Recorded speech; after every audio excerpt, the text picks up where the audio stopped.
우리는 성경 속의 이야기를 어떻게 읽어야 하는지 배우고 있습니다.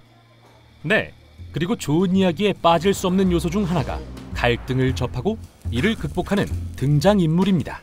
맞아요. 등장인물에 관해 이야기해보죠. 우리는 이야기의 등장인물과 자신을 자주 동일시하는데요. 그건 우리도 그들처럼 극복해야 할 문제를 안고 있기 때문입니다.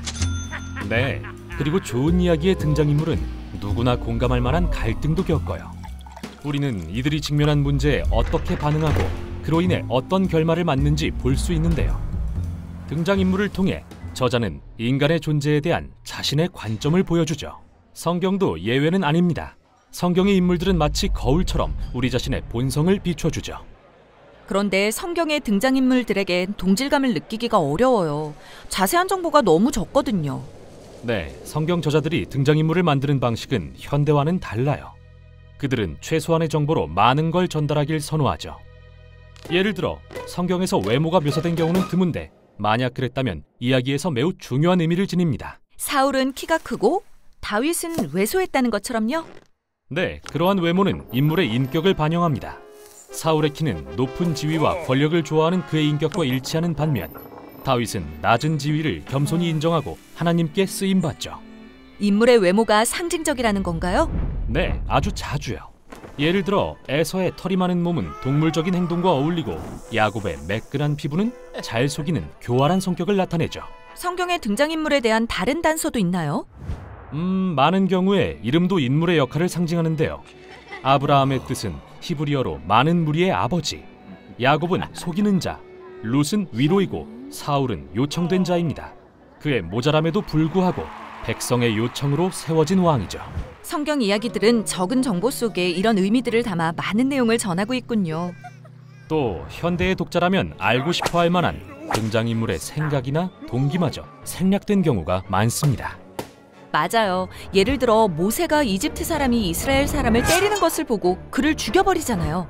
그건 의분이었나요? 그저 냉정을 잃은 건가요? 또 하나님은 어떻게 판단하셨을까요? 알 수 없습니다. 왜냐하면 성경 저자들은 보통 도덕적인 평가를 잘 안 하거든요.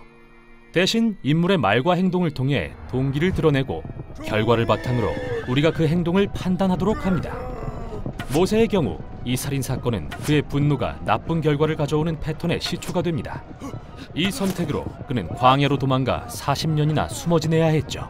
역시 나쁜 행동이었던 거네요. 하지만 거기서 아내를 만났으니 좋은 일인가요? 바로 그거예요. 생각하게 만들죠?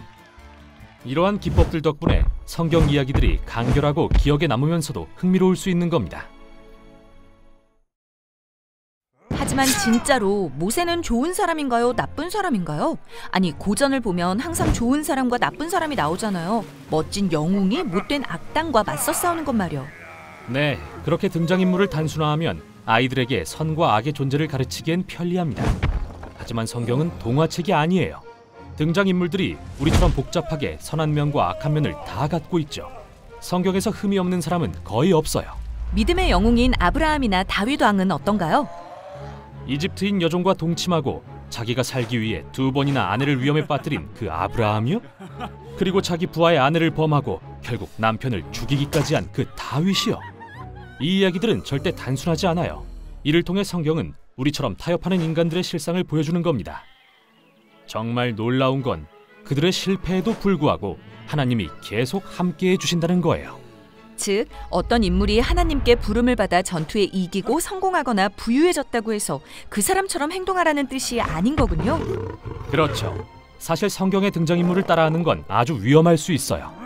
그렇군요. 그래도 뭔가 본받을 만한 부분은 있지 않을까요? 물론이죠. 주의 깊게 읽어보면 많은 성경 이야기가 등장인물이 실패하거나 한계에 이른 순간 하나님의 은혜와 지혜를 철저히 신뢰하기로 결정하는 모습에 주목하는 걸 알 수 있는데요.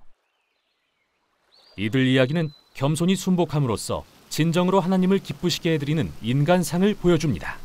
하나님이 성경의 인물들을 버리지 않으신다는 사실은 또 한 분의 등장인물이신 그분의 인내와 사랑에 대해 많은 걸 말하는 것 같아요. 맞아요. 그리고 성경의 인물들을 공부함으로써 우리는 자신의 부족한 모습을 발견하고 절대 포기하지 않으시는 하나님의 은혜가 이 이야기의 끝까지 우리를 붙드신다는 것을 깨닫게 됩니다.